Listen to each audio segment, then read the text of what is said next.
Thank you so much, Gayatri, for joining us today in this session of special parenting talk. You are definitely a very special guest for me. You wear a lot of feathers on your cap. I want to name a few. The people who may not know much about you. I did a quick background read on you that uh, not just a mother to an autistic son and advocating for autism. You're also a certified life coach for autism parents. And before that, when you were studying, you're a postgraduate in physics from IIT Madras. Am I correct? Yes, You're absolutely. you're a writer, and you are definitely all the time coaching for autism parents and a passionate autism advocate. So there's a lot of things that you've done in the past and you continue to do.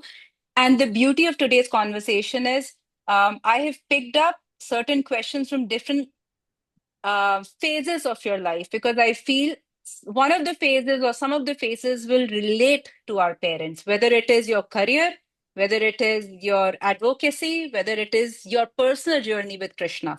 And I will just introduce that her son is named Krishna.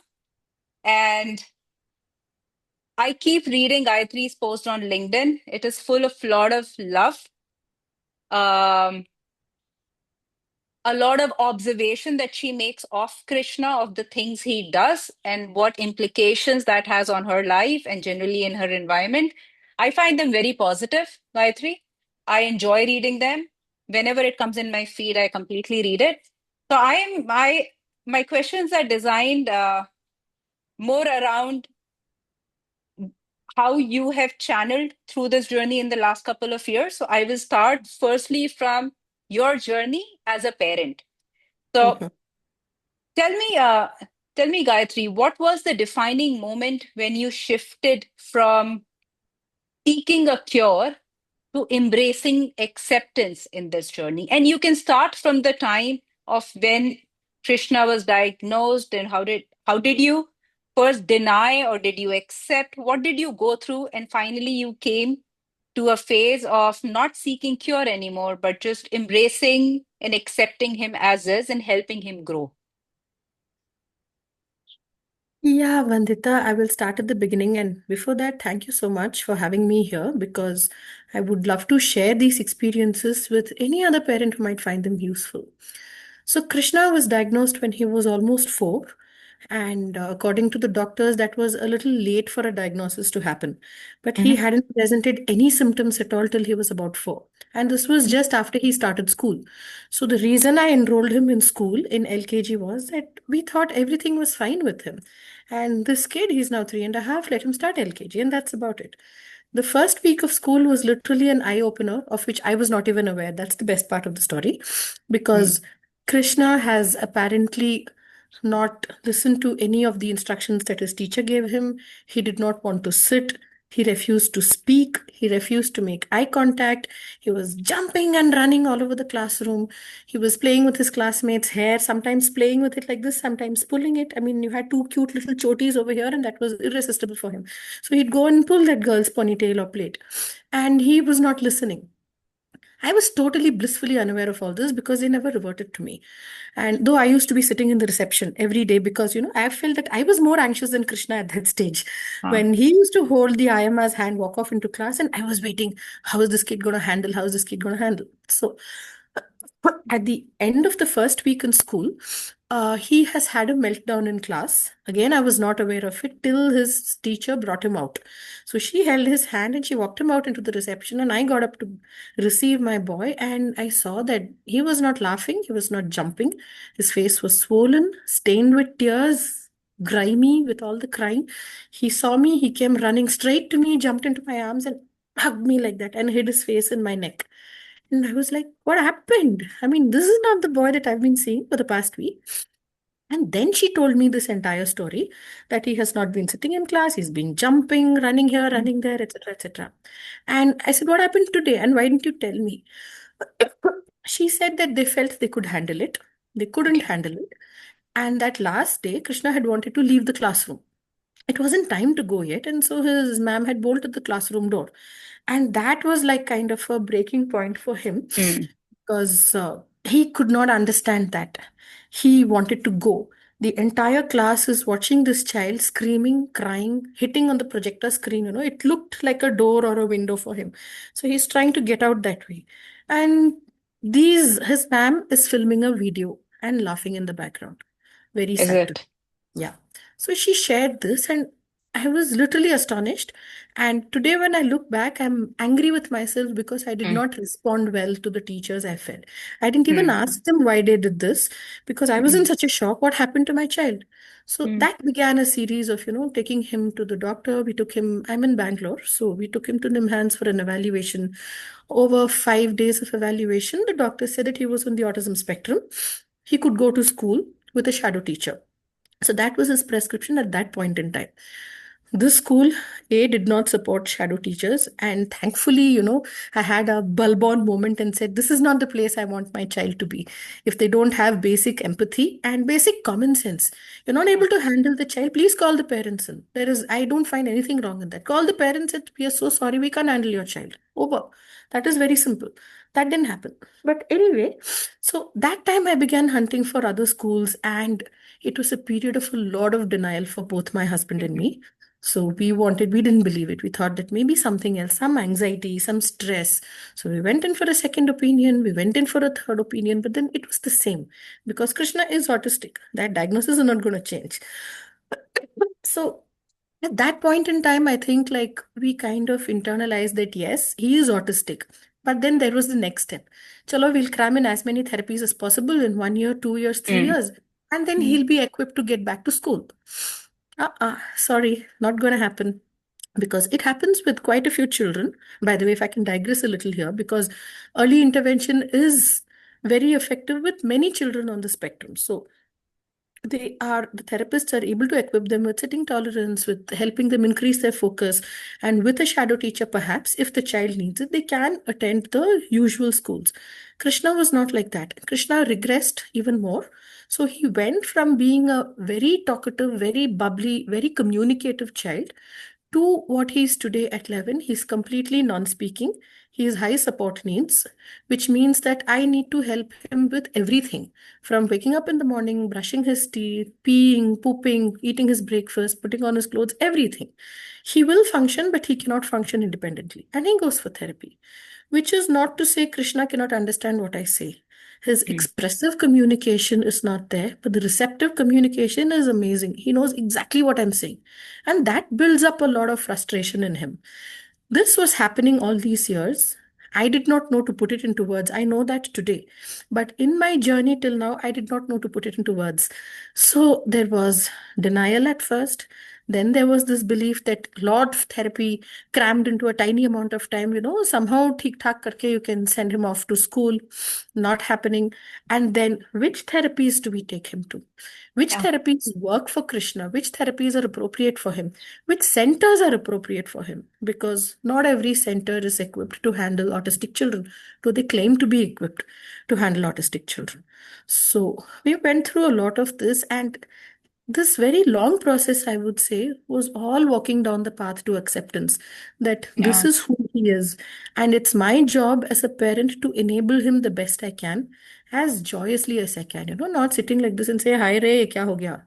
And what bad deed or karma did I do that Karma. Mm. child is like this? No.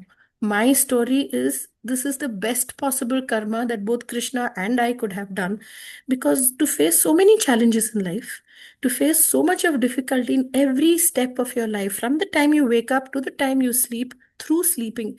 If it is a battle, if it's a struggle, and if you accept that, then your soul is evolving. Your Yeah. soul is evolving on a fast track. It's like you're not taking the winding, motorable route up the mountain, but you're actually, climbing up the hill. You're climbing and oh, so sorry. I just Mm. knocked my laptop off in my, enthusiasm. Mm. So it's like you're actually climbing up the path to your Kedarnath trip. You're not taking the chopper. So what does that do?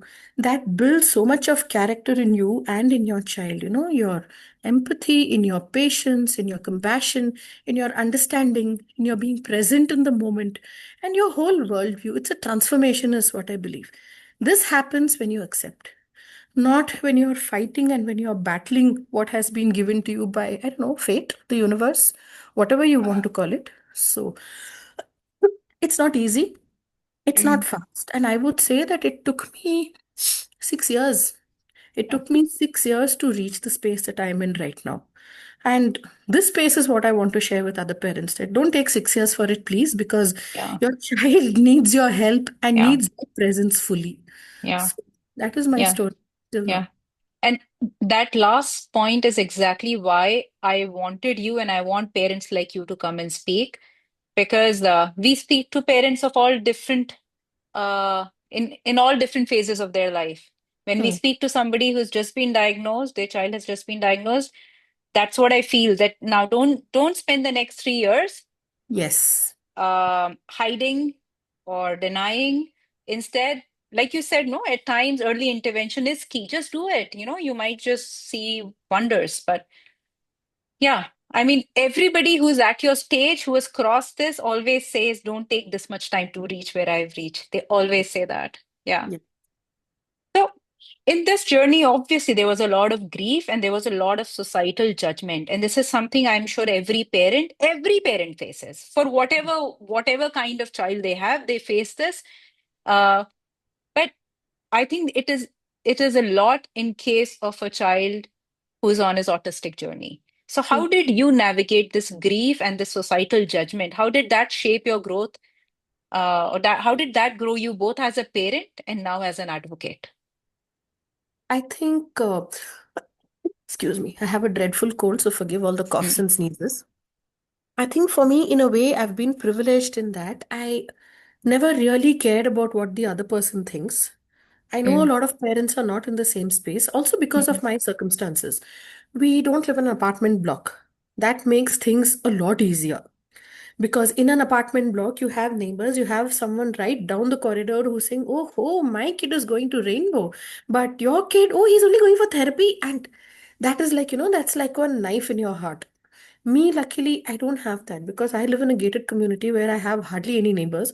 And the neighbors that I have always celebrated Krishna because he's a baby, he's a child, and it's lovely to see a child playing around when there are not many people in your community, right? So that was a point yeah, that helped me. But having said that, when we go out, I mean, you go out to the mall or anywhere, you need to move out, right? You're not going to be sitting locked up in your home all the time. I have seen the looks, I have seen some comments, and I have seen the flinching and moving away whenever, especially when Krishna gets very excited. He's very verbal in expressing that in his own way. He'll scream, he'll jump, he'll clap like this. All that is very strange when you're just walking down the road, and then there is suddenly this kid who's walking who lets out one loud yell or a scream and starts behaving like this. People run away.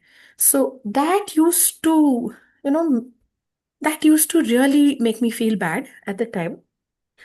Till I just reverse the story.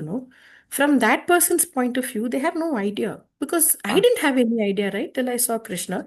They don't know that a child on the autism spectrum can behave like this. They don't yeah, know Krishna. They don't know that he is autistic. yeah, They don't know that it's a method of expression. It's not a behavior, but it's a method of expression for a neurodivergent person. So when a person doesn't know, why should I go and judge them? yeah, Why should I go yeah, about feeling bad that they're rejecting me yeah. or saying, what is this? Or why doesn't your son answer my questions? Oh, isko bolna nahi aata. Things like that. The story that I told myself at this point was so much more powerful and so much more important than the stories that society was trying to tell me. And Uh, to reach this point, what is it that I mm, believe? Do uh, I believe that my son is less? No. Do I believe my son is difficult? Oh, yes, he is. It's not easy to bring up a child on the spectrum. But that's not something to be ashamed of. That's not something to feel that he is less. Difficult is good if you accept it. Difficult mm, is growing you. So that is a story which I feel you have to keep telling yourself till you internalize it and believe it. Because at the first meltdown, at the first tantrum, at the first sleepless night, that thought definitely comes. And mm, then I said, luckily I don't live in an apartment. But when I was visiting with friends and relatives, and mm, then maybe someone comes and says, what happened? I heard your son, he was screaming at 1 in the morning. What mm, happened? And Mm, I've had friends tell me that, their neighbors have literally knocked on the door and sometimes called the police when they haven't been in India, that they believe that this child was being tortured. Child is having a mm, meltdown. And how do mm, how do those people know? Because we see mm. so many things in the paper, right? So we see news and then we believe the worst, unfortunately. It's easy to believe the worst. So when society has such comments or judgments to make, I would say, first look at the story that you're telling yourself. And next, Yeah, just tell the person, if it is possible, of course, in a very matter of fact way, I would say, in a very normal, matter of fact, judgment free way on your part. What is it with your child and what is it that you're doing? yeah, Then it's up to them. They behave well, yeah. they respond well, more power to you. If they don't, move on. Forget it. I mean, just Mm, move them from your social circle or whatever it is at that point. So mm, again, it's difficult. It needs practice and it yeah, needs a lot of acceptance on the parent's part. Because if the parent feels what society is telling is true, you can't defend your child, you cannot advocate for your child. yeah, That yeah, is the yeah, crucial. yeah, yeah. I think that, I mean, some of the takeaways, I just hope parents are listening. They were very profound, something that you said, that internalize it first, then it becomes easier. But yes, of course, this whole journey was full of challenges. You said that. Just go back in time and or maybe even till today, Gayatri. What were some of the biggest challenges you faced with Krishna in raising him, and how did you find support? I think that's also very important for us to know that how did you find support for yourself? I really want to ask support for yourself and also for him, if at all you found for him. But I think today the hero of my or the lead of my story is you. And so I want to know, how did you find support for yourself and how did you navigate? How did you manage those challenges? And what were those biggest challenges? All right. In Krishna's story, the biggest challenges were that his story is very different. That even according to the doctors, he's an outlier in the autism spectrum. He has a lot of coexisting medical conditions which are not things which show up on scans or blood tests. So by that, what do I mean? He has a lot of gut issues which lead to almost daily pain Achha. episodes, daily digestion issues, pooping issues, which all in turn gut issues impact sleep. So it's all, if he gets 6 hours of sleep in a night, that's a wonderful night. 6 hours for a child is so not enough. A child needs 8 hours of sleep at least, but that's something which is, a dream. I have a dream kind of vision for Krishna. So these impact his daily life in every aspect, the pain aspect. So if a kid is in pain, if a child is uncomfortable, even they cannot focus, right? There's no learning that's going to happen. So you can't say that I will work on sitting tolerance for Krishna. His stomach is churning so much and it's so painful that he cannot sit. He wants to lie down. He wants to curl up into a ball. So this was a very big challenge where I think we struggled a lot, his father and I. We taking him to different doctors for different scans, alternative medicine, functional medicine, Ayurveda, Siddha, homeopathy, you name it, we've tried it. And it hasn't worked. Today he is in a better space, I would say, simply because as he's growing, his body is becoming more capable of absorbing the food that he eats. And he's allergic to almost all foods. Not allergic, he's sensitive to almost all foods. So everything has an impact on him, which is not comfortable. But as he grows, he's becoming stronger. His body is developing the capability to, to withstand the food. Yeah, And antibodies. Yeah. absorb it. So that way, I would say support wise for Krishna's this medical condition, not too much because everyone was, saying what happened. Therapy wise, I'm really very happy that I found the current place that he goes to, the current center, which is Early Autism Ventures. I feel that they have kind of understood Krishna's needs and requirements, and they have been very flexible in adapting their therapy principles to suit Krishna. Not every Mm, center that I have been to has been this way. They've been more rigid, I would say, and more like, no, this is how we've been doing it for all the children, and therefore it's good for Krishna too. And mm, excuse, being willing to listen to me as a yeah. near mother, if I could say, that this will work with Krishna, this won't work with Krishna. Honestly, I'm the best person to say that.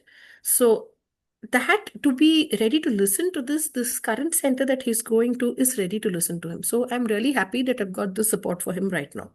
Mm. So, and at home, amazing support, I would say. And I'm really very grateful for that, full of gratitude. Krishna's father, I feel, is the most amazing father that he could have got. My parents, his aunts, his immediate circle, family circle also. Okay. So amazing support. And I know that not every family has that. So it really No. fills me with gratitude for that.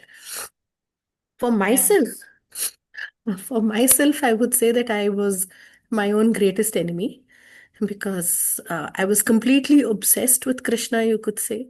And obsession is never good. Any kind of obsession is never good. And unless I am living my best life, I cannot be the best mother that Krishna Mm. needs to be. This was not something that I understood. I've heard this statement millions of times, obviously. I Yeah. think we all have had. And it's like, please get lost. I don't have the time for, wondering what my best life is, etc., etc. I have my child to handle. I have my child to take Yeah. care of. He needs me more. He needs this time. Very true. He needs you. He needs this time. But you need to be you. You can't Yeah. pour out yourself so much, burn yourself out emotionally, mentally, physically, that there is nothing left. So I would say that what I've learned today, I wish I knew that at least 5 years ago. First year, I'm giving myself that much of time, being kind to myself. Give the first year to be, in a very messy space and, totally screwed up. And then you're thinking, what's happened? How did this happen to me? What do I do for my child? You need time. It's not possible to, have just a pill or an injection and then have that acceptance or internalization happen immediately. But beyond a year, please don't waste again, is my request to all parents, either for your child or for yourself. And today I know how to ask for help. And I have Good. no compunctions about asking anybody for help. If they can, they will help me. They can't, they say no. Okay, fine. I'll move on to the next person and ask them if they can help me. So Yeah. that, that strange hesitance that we have, oh, what will they think of me? They might think I'm begging them for help. No, there's a very big difference between begging for something and just asking according to what you need. If the other person is capable of giving, they will give. If they can't, they won't. So don't take that in a different sense or weirdly. Just move on. So Yeah. today I can ask.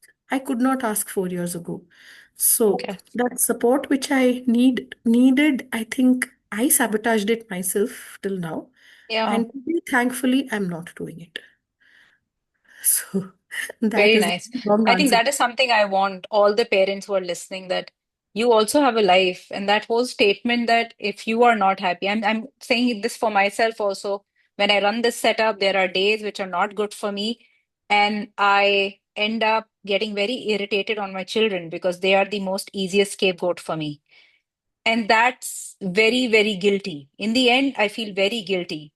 They had no role to play in my mood not being. So I just feel that you need to cut yourself some slack. You need to live your life also a bit. Because if you are relaxed and happy, you might end up doing better things for the child. Absolutely. Yeah, that energy that you transfer will be Yes. extremely positive. Yeah. Yes. So you mentioned, Gayatri, that there was a time when you would try any therapy, any treatment, anything that was coming your way. I would want you to double tap on that because and maybe in that journey, how did you figure out that how did you figure out what was genuinely needed? Because there's a lot of parental anxiety. Yes. You have to do things, you have to try everything, you want to do it fast. So give advice on that point, that how can parents step out and look at this more subjectively and take a more reasonable decision for themselves. Very first step, the axiom, you can't fix your child. Second axiom, meet your child where they are. So, what do I mean by this? There is no magic cure that everyone will peddle for you and say, okay, you take ye goli lo or autism gayab, khatam ho gaya. Does not exist. If it did, Mm. that person, would be winning Nobel Prize for medicine and he'd be the most brilliant, acknowledged person in the entire world. So, that does not exist. That being said, don't look at a cure or a treatment for autism, but your child might present certain symptoms, like for Krishna, his gut issues or his sleep issues. that is something that you can very well try to address and very well try to manage. Again, there is many times no cure per se. So it all comes down to working on the diet in a sensible manner, please, so that your child does not get into a nutritional deficiency. So working on the diet, working on the exercise, working on their daily routine. So it is purely a management. And of course, you can supplement it with medicines as and when needed. Like, okay, they've got a bacterial infection, and then obviously you're going to give them antibiotics. When you give them antibiotics, again, you need to be very careful because many children are sensitive to antibiotics. Many children react badly to antibiotics, like Krishna. Like today, he can take very mild doses of antibiotic. He could not when he was 5 years old. Mm-hmm. So that was when I looked at homeopathy.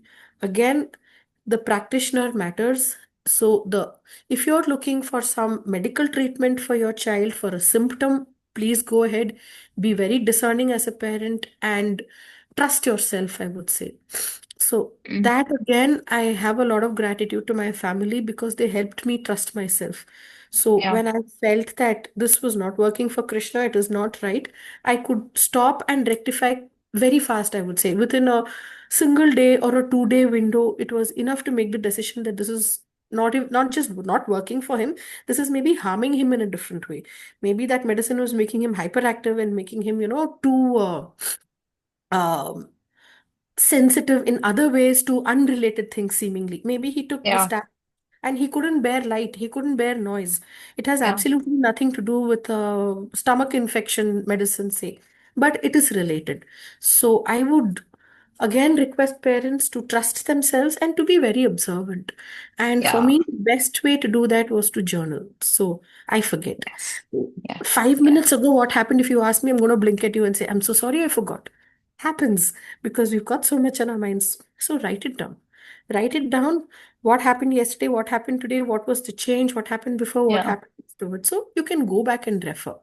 Yeah. So this was the medical aspect. Now, the therapy aspect of it, I was again very, very, and very cautious from the beginning because I'm rather strong-minded in these things. And if maybe I think I even wrote about this. So maybe we took Krishna to a speech therapist because that's what the doctors at the said. He was having a lot of self-talk, but he was had stopped communicating at the time. Now, this speech therapist spent an entire hour tossing a ball and saying, "Blue colored ball." Child is not responding. The first time, second time, third time. Child is not deaf. Okay. So maybe if you have a hearing impairment, you can make loud noises for attracting attention. So when I asked him, but why are you doing this? He said, no, all children are attracted to noises. A generalization again, which is very wrong. So all children are attracted to noises. So when I clap, he will look at me. And when he looks at me, he will know what I'm talking about. So his attention will be on me. Beautiful in theory. 1 hour you've been clapping your hands, but Krishna has been happily ignoring you or doing this. So that should let you know that your method is not working. So this is just a random example that I'm giving from Krishna's life. But if as a parent you observe something like this, then please act upon it is what I Ask. would request Yeah. parents. So Yeah. ask them if the therapist is not willing to listen to you or change their approach, change the therapist. Yeah. In this way, do not waste time. But don't think because you took your child for 1 year speech therapy, they'll immediately, start winning the debate competition in school tomorrow. May happen, most likely won't happen. So these are long-term interventions again, though they are early interventions, it's a long-term thing that you're looking at. And again, there is no magic cure, there is no instant cure. So there is a lot of patience involved. Yeah. A lot of patience. Yeah. And please Yeah. don't take your frustrations out on the child, obviously saying, what is this? You've been going for therapy. इतना भी नहीं कर रहे हो." Doesn't work with neurotypicals, will not work with a neurodivergent. Yeah. Yeah. Yeah. True. I will bring you to your current life now, Gayatri, where you are actively being an autism advocate. You're helping families, helping them channel through this journey. How do you encourage other parents to see autism as different but not less? And what resources do you recommend to help them for this mindset shift? The first thing which I tell parents is stop attaching a moral weight to being different. Mm, Because being different in any way, not just autistic, left-handed people. In those days, women who were clean, who had herbology knowledge, in those days, I mean, back in the 16th and 15th centuries, were called witches and burnt. So anybody who is different has always found life difficult. There is always a moral weight attached that being different is being bad. So Yeah. if you're not following the majority of people in your immediate neighborhood, in your family, or in your country, whatever it is, there is some difference. Difference is bad. No. So that is not maybe something that the society at large is going to pick up right away, but as parents, as your child's immediate caregivers and care providers, that is something that you can internalize. Step one. Then step two is different is usually difficult. It's not easy because other people will put that moral weight and that burden on you whether you want it or not. So how do you bear that burden? How do you reject that burden? Don't hold it on your shoulders. Don't pick it up and say, yeah, yeah. Don't own it up. Just give it back to the person who placed the burden and ask them to please carry it. Maybe it's not your job. You're not on a social crusade right now, but it is not your job to bear that burden. So reject it, return it to them. What tools can you use to develop this mindset? Because it takes time. What tools can you use for this mindset shift? A lot of journaling, a lot of introspection, and a lot of internal work, I would say, where my most favorite approach is to ask the exact opposite of what the parent wants to achieve. Let me give you an example. In my case, my turning point was when Krishna's special educator actually, he asked me that, would you be okay if Krishna had been born elsewhere in some other house? Immediately, no, absolutely not. He's mine. So that was a instinctive response on my part. Maybe another parent has not reached that space yet, but there would be other questions, similar to this, where their immediate off the bat response is no, not acceptable to me. So my approach is to use a question like that. And when they say no, pick up the journey of introspection from that stage.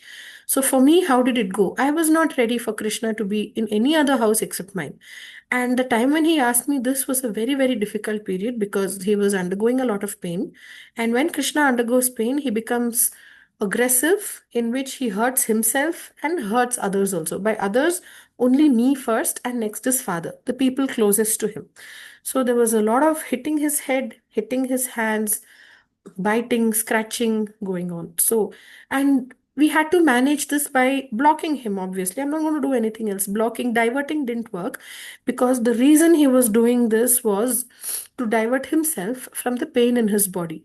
Not a brilliant method, according to me, because I don't see why hitting your head is going to improve the pain in your stomach. But apparently, at least it does move the child's attention from Focus. pain number Mm. one to pain number two, and pain number two is under his control. Pain number one is not under his control. So that sense where you don't have control over your own body, and that feeling where the feeling of helplessness apparently is alleviated a little by the self-hurting. Mm. Beautiful to understand this. Very difficult when you're witnessing your kid whacking his head so hard that you might get a concussion. That's something you're frankly afraid of. You go to block him, he hits you, he scratches you, he bites you. This was the space when Mr. Fernando, that was his name, he asked me, would you be okay if Krishna was born elsewhere, in some other household? No.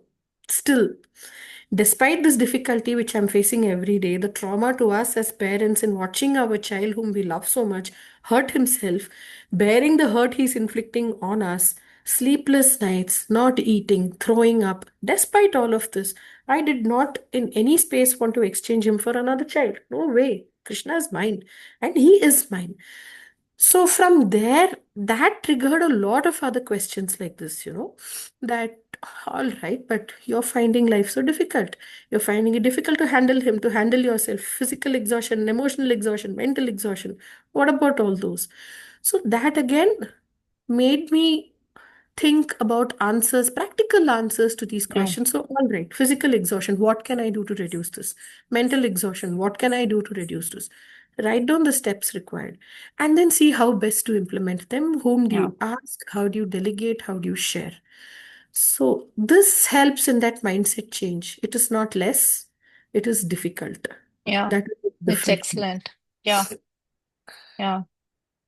I think questioning yourself about what are the problems that you're facing and how can you actually solve them for yourself. Hmm. Yeah, but it will come once that acceptance, when you know that you've accepted. Yes. Because if my answer was Yeah, yes, let Krishna be born elsewhere, I have no place to work from over there. So yeah, in that case, then the journey is very different. By journey, I mean the introspection journey is very different. In which case, yeah. again, I would have needed to find that point for me, which was non-negotiable with respect to my child. Mm, So again, all of this begins with acceptance, at least a partial mm, acceptance that your child is different and different is not less, and you have to do everything in your power to enable your child the best that you can. So that is an absolute non-negotiable starting point. How do you reach the starting point? There again, I think if you accept that perhaps at some level you have chosen this path for yourself, at mm, some level, depending upon your belief system, whether you believe in births, rebirths, soul journeys, or not. Or let us just say that this is our birth, this is our life, we have one life. You have only one life to lead, right? There is no reason for you to make it miserable, make it a space where you're just complaining and crying all the time. The minute you start taking responsibility for yourself, you start taking control of your life and you start mm, regaining your power. Why not do that? Why don't you make a choice where you have control and you have happiness rather than just, sitting and then saying, okay, life happened to me, I can't do anything. You can always do something. It's always a choice, including breathing. Breathing is a choice that I make, maybe an unconscious choice or a subconscious choice. But yes, it is a choice that I'm making. So everything that we do is a choice. And it's a matter of, figuring out which consequences you like, which consequences you're okay with, which consequences you're not okay with. So then what I like to do with my clients is to offer them this bifurcation in their life's journey. That this is a space where you're taking control, you're taking responsibility, and you're taking actual steps. And you feel that you're doing something in your life. mm. This is where you decide that no matter what you do, I mean, all bad things are going to happen to you, and you have no control. You're going to complain and cry. This is misery. This is happiness. Now make a choice. Yeah, Happiness is easy, it is difficult. Make a yeah, choice. yeah, So that is the yeah, way. yeah. I have two more questions, Gayatri, and that's relevant for people um, who might have left their career, who Hmm. might have had a great educational background, who might be having a great career before, having this diagnosis in their lives. So that's for them. And one that relates to you right now, that how did you manage re-entering the workforce remotely while caring for Krishna? And Hmm. what strategies helped you juggle both? Very frankly, at the beginning of his diagnosis, no, I could not manage. So, my original plan when I took a maternity break was to wait till my child started school to re enter the workforce as a part time worker. And then, when my child was spending the full day in school, then I would get back to the usual workforce. So, the usual 9 to 6 or whatever it is. Of course, this autism diagnosis put paid to all that. So the first few years, I was in no space to even think about, getting back to my career. Career, what career? Krishna. And that was my answer. Then, what happened is that when he began to handle his therapy a little independently, and he needed to be in therapy for 3 hours, 4 hours a day, that chunk in the afternoon, that time opened up. And at that time, I began thinking that why not? Why don't I get back to doing something that I love, that I'm passionate about? And I also need a break from being in mom mode all the time. I mean, it's Yeah, it's crazy. Being in a single mode for any person all the time is a little crazy. So why not? That why not, I think, opened up this whole different line of thinking, of reasoning, and my exploring the options available to me. Because again, for me, still, today, what I'm doing, it is only part time. It is only in these hours which I can free up.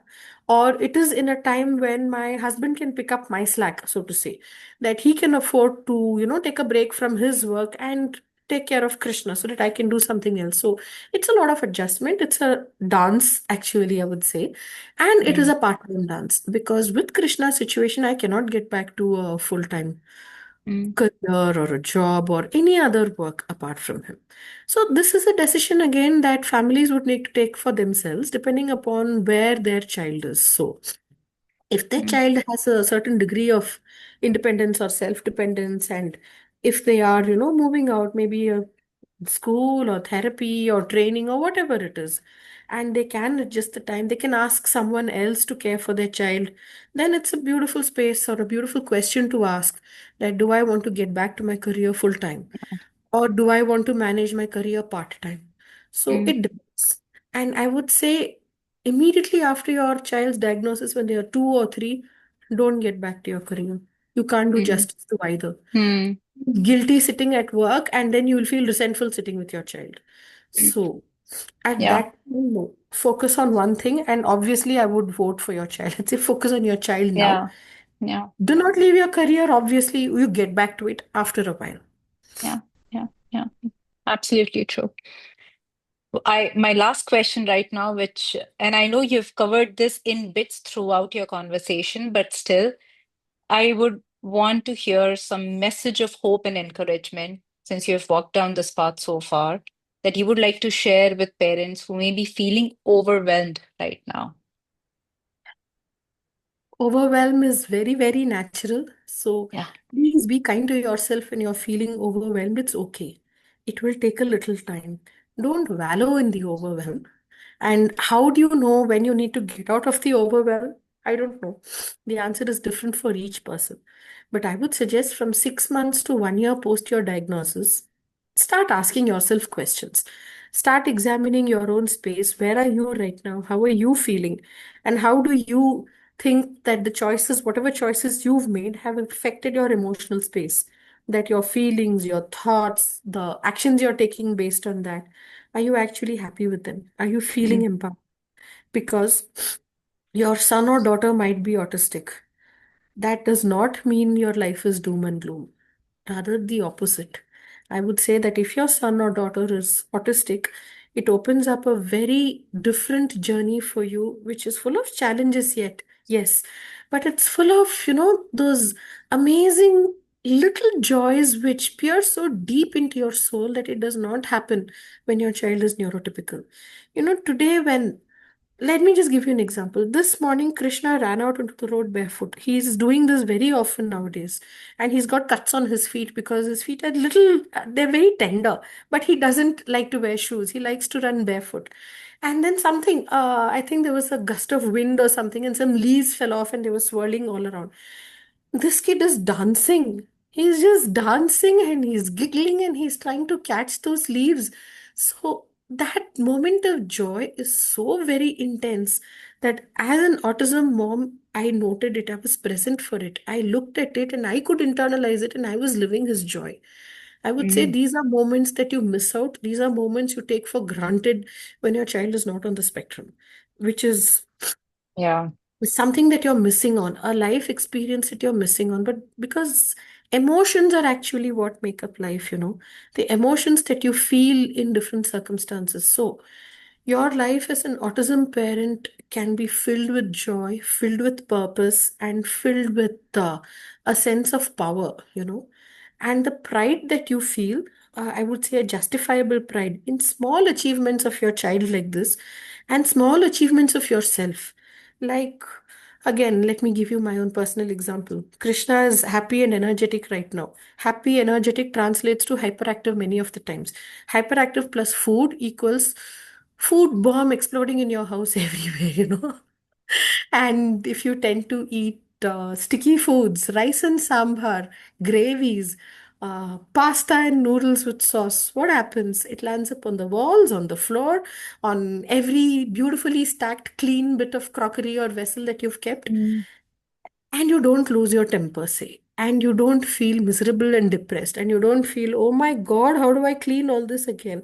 And instead, if you're capable of watching your child do that, spend at least a couple of seconds in enjoying his joy and then help him regulate himself, of course. I'm not saying that, allow him to run amok and pour the entire pot of sambar or the bowl of noodles all over the place. No. But then after that, you step in and regulate. And then you look back at your own reaction and say, wow, I didn't lose it. I didn't yeah, scream. I didn't sob. I didn't just sit down and say, my God, I have to clean all of this again. And you feel so proud of yourself. You feel yeah, so proud of yourself when that happens. And that joy, I don't think you even get, when you finish the toughest deadline that your boss could have given you, or you yourself could have set for yourself if you're your own boss, and you won that. And you said, yeah, you have a sense of achievement, of course. Been there, felt that. A beautiful sense of achievement, and you feel great and all that. But I would say the intensity of the feeling here is more because I have felt Hmm. both. I have felt that achievement in my career where I was lauded and I got awards, etc., etc. And I have felt this when, of course, I've lost it many times when Krishna throws food around. I mean, I'm not superhuman, I'm very much human. And said, Krishna, can you stop that? Who's going to clean up after you? And then he'll giggle at me and run away, so it's no point. And then there are times when I felt, oh God, not again. I'm dead. My knees are aching, my back is broken, and I have to clean so much. And there are days when I said, yeah, okay, let it be. Yeah, I have to clean. Let me watch my child. So those days when I say let it be and I watch my child are absolute triumph for me. The Yeah. degree of joy and achievement I feel then, I haven't felt in other events. So, as an Yeah. autism parent, you're given these opportunities on a platter, I would say, on silver salver. It's serving up opportunities for you to evolve yourself. So, make use of it. Yeah. Greedily Yeah. grab that with both hands. Don't let it go. Not Yeah. everyone is afforded this opportunity. So, you can Yeah. feel, secretly proud of yourself. This is what I Mm. would parents. Flip the story. Instead of feeling miserable, feel proud of yourself. You have this opportunity to make something so beautiful out of your life, which another person does not have. So let that person enjoy their leisure or whatever it is, comparative leisure, of course, because no one has a life of absolute leisure. Let them enjoy their Mm. comparative leisure or joy or ease or whatever it is. You take happiness, you take joy, you take a sense of achievement in what you're given, what you're capable of achieving. And Yeah. that's how you learn the story. Yeah. Yeah. That's amazing. I think there's so much that you've shared, but I think what I will go back with is one thing that I keep reminding myself is I need to be more observant. I need to be more involved because these tiny, tiny things pass by, and then you look back and you You never realize कि एक नया महीना आ गया, एक नया साल आ गया, and that just happens. Where did this month go? Where did this week go? How did the weekend come so fast? That is because you were never involved in any process. Life was happening around you. So Yes. this is something I remind myself also that I need to be more present. And I think that is where, you know, joy is in those memories or in those emotions. So I'm sure you shared enough for a lot of parents to take away, but for me, this has been the biggest takeaway today. Thank you so much, Gayatri. Thank you so much for sparing time and walking us through your journey from the beginning. And it's been extremely positive. Even your conversation, even your aura there, it is throwing a lot of positivity. So I'm sure it would have come as a sign of a lot of relief for parents. And I've tried to cover the whole spectrum. I've tried to cover a lot of questions. But if there's something that comes that I feel that I have to reach out to you for answers, I will probably ask you again, maybe ping you. But Please. for today, yeah, thank you so much. Thank you, Vandita. Thank you so much for having this conversation with me because I feel that people should know this and people should start acting upon this. So, thank you for having me here. Thank you. Thank you. Thank you, parents. We will share the recording. You can watch Aram se. You can watch repeatedly. We will also put it on YouTube. I'll share it with you also, Gayatri. I'll put it on LinkedIn, wherever, who, how many ever people can watch this. Thank you so Mhm. much. Thank you. Thank you. Thank you. Bye.